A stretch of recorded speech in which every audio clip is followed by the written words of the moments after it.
In today's video, I'm going to show you how to invert in Tinkercad quickly and easily, even if you're completely new to 3D design.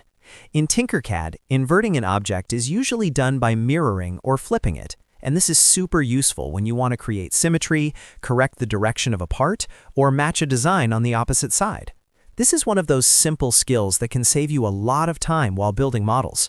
If this video helps you, make sure to hit the like button and subscribe for more easy tutorials like this. Alright, let's jump in.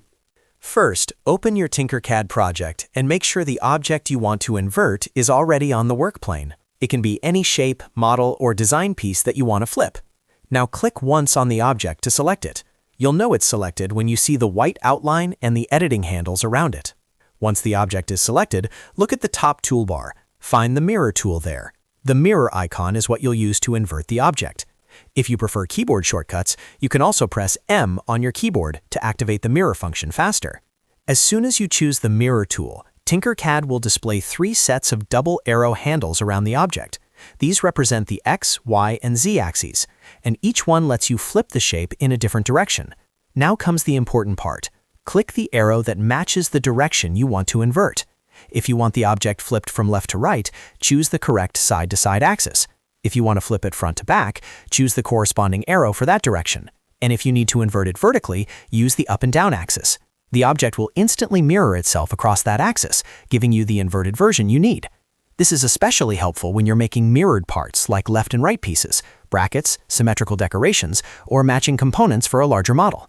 If the result doesn't look right, don't worry. You can always click the object again and try a different axis until it faces the way you want.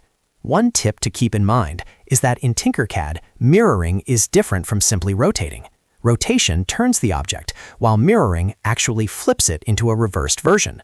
That difference matters a lot when you need the shape to fit exactly with another design element. Once you've finished inverting the object, take a moment to check its position on the work plane. Sometimes the mirrored object may shift slightly, so it's a good idea to make sure it still lines up properly with your other parts. You can also use the arrow keys, alignment tools, or drag it into place if needed. And that's all there is to it. In Tinkercad, inverting an object is fast, simple, and only takes a few clicks using the mirror tool. If you were trying to make a symmetrical design or flip a part the other way, now you know exactly how to do it. If this tutorial helped you out, please give it a like, subscribe to the channel, and turn on notifications so you don't miss the next easy Tinkercad guide. Thanks for watching, and I'll see you in the next one.